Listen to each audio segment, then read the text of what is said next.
Go po. December 25! Ano pala ba sa December 25?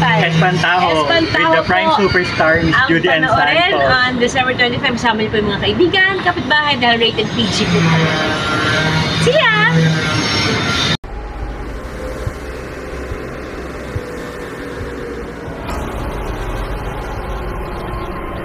May pesteng nakapasok sa bahay na to. Verba revelare verum.